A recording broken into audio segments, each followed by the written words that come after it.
Hey all, this is Aparna from Priya Tailors and Boutique. നമ്മൾ കാണിക്കുന്നത് viscous ഓർഗൻസിൽ വരുന്ന സിൽവാസിന്റെ collections ആണ്. നല്ലൊരു പാർട്ടി വെയർ കളക്ഷൻ ആണ്. നല്ല ഡിഫറെന്റ് ആയിട്ടുള്ള കളേഴ്സ് ആണ് വന്നിരിക്കുന്നത്. നമുക്ക് ഫസ്റ്റ് കളർ വരുമ്പോൾ നല്ലൊരു ഗ്രീൻ ഷെയ്ഡാണ് വന്നിരിക്കുന്നത്.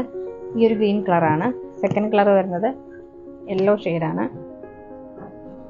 റോസ്, ഡാർക്ക് ലാവൻഡർ ഷെയ്ഡാണ് വന്നിരിക്കുന്നത്. ഒരു പാറ്റേൺ വരുമ്പോൾ നെക്കിൽ നമുക്ക് യു നെക്കിൽ ഇതുപോലെ ഒരു ഹാൻഡ് വർക്ക് ആണ് കൊടുത്തിരിക്കുന്നത്. കട്ട് ബീഡ്സ് ആണ് ചെയ്തിരിക്കുന്നത്. ചെറിയൊരു ത്രെഡ് വർക്കും ചെയ്തിട്ടുണ്ട്. നമുക്ക് സ്ലീവ് വരുമ്പം സ്ലീവിന്റെ എൻഡിലും ഈ ഒരു ചെറിയൊരു വർക്കാണ് കൊടുത്തിരിക്കുന്നത്. ദുപ്പട്ട വരുമ്പോൾ ദുപ്പട്ട നമുക്ക് 4 സൈഡ്സും സ്കാലപ്പ് ഫിനിഷിംഗ് ആണ് ചെയ്തിരിക്കുന്നത്. സ്കാലപ്പിലെല്ലാം നമുക്ക് ഇതുപോലെ കട്ട് ബീഡിട്ടാണ് ആ സ്കാലപ്പ് ഡിസൈൻ ചെയ്തിരിക്കുന്നത്. പിന്നെ 4 കോർണേഴ്സിൽ നമുക്ക് ഈ ഒരു വർക്കാണ് കൊടുത്തിരിക്കുന്നത്. ബോട്ടം വരുമ്പം സനോൺ സിൽക്കാണ് പേരിരിക്കുന്നത്. നമുക്ക് ഫസ്റ്റ് കളർ വന്നിരിക്കുന്ന ഒരു ഗ്രീൻ ഷെയ്ഡാണ് വന്നിരിക്കുന്നത്. ചെറുപയർ വെച്ചൊരു ലൈറ്റ് ഒരു ഷെയ്ഡാണ് വന്നിരിക്കുന്നത്. നമുക്ക് ഇതുപോലെ രണ്ടൊരു പാറ്റേൺ വരുന്നത്. നമുക്ക് ദുപ്പട്ടയുടെ 2 കോർണേഴ്സാണ് നമുക്ക് ഇതുപോലെ വർക്ക് വന്നിരിക്കുന്നത്. പിന്നെ 4 സൈഡ്സിൽ സ്കാലപ്പ് ഫിനിഷിംഗ് ആണ് ചെയ്തിരിക്കുന്നത്. നെക്കിൽ നമുക്കൊരു യൂണിക് പാറ്റേൺ ആണ് കൊടുത്തിരിക്കുന്നത്. നമുക്ക് നെക്സ്റ്റ് കളർ വന്നിരിക്കുന്നത് ഡാർക്ക് ലാവൻഡർ ടോൺ ആണ്. നമുക്ക് നെക്സ്റ്റ് കളർ വന്നിരിക്കുന്നത് റോസ് ഷെയ്ഡാണ്. നമുക്ക് ലാസ്റ്റ് കളർ വന്നിരിക്കുന്നത് യെല്ലോ ഷെയ്ഡാണ് വന്നിരിക്കുന്നത്. ഒരു ഗ്രീനിഷ് യെല്ലോ കളറാണ്.